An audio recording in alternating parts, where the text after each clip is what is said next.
الشفا روحانی T V مجرب وظائف، عملیات اور جادو جنات کے علاج کے لیے ہمارے چینل کو سبسکرائب کریں، فیس بک پیج کو بھی فالو کریں۔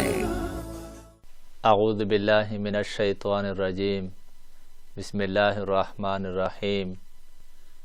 پیارے ناظرین، السلام علیکم ورحمۃ اللہ وبرکاتہ۔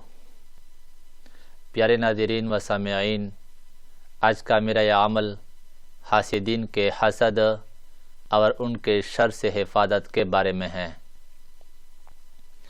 دنیا میں جو شخص ترقی کرتا ہے، آگے بڑھتا ہے اور روز بروز بلندی پہ چڑھتا جاتا ہے، اس کی ترقی سے بعض لوگ حسد کرنے لگتے ہیں اور اس کوشش میں لگے رہتے ہیں کہ یہ شخص دوبارہ بھوکا ننگا ہو جائے اور پائی پائی کا محتاج ہو کر بیکار ہو جائے، ذہنی مریض بن جائے۔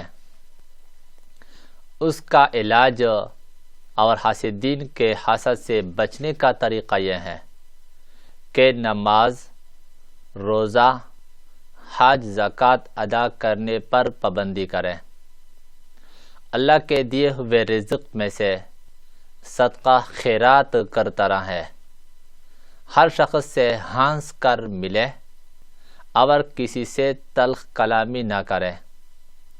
اس کے علاوہ یہ عمل بھی کرے، انشاءاللہ تعالی حاسدین کے ہر قسم کے شر سے محفوظ رہے گا۔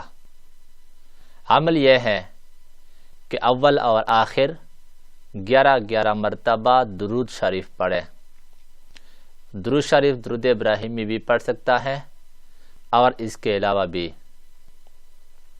درود شریف پڑھنے کے بعد قل اعوذ برب الفلق اول قل اعوذ برب الناس 100 بار پڑھ کر اس کے بعد دونوں ہاتھوں پر دم کر کے تمام بدن پر پھیر لیں۔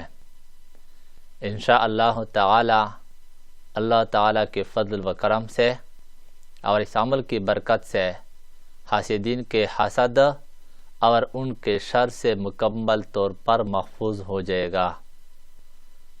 اگر میری یہ ویڈیو آپ حضرات کو پسند آئی ہو تو اس کو لائک کریں اور اپنے دوستوں کے ساتھ شیئر کریں اور مجھے اپنے دعاؤں میں یاد رکھیں۔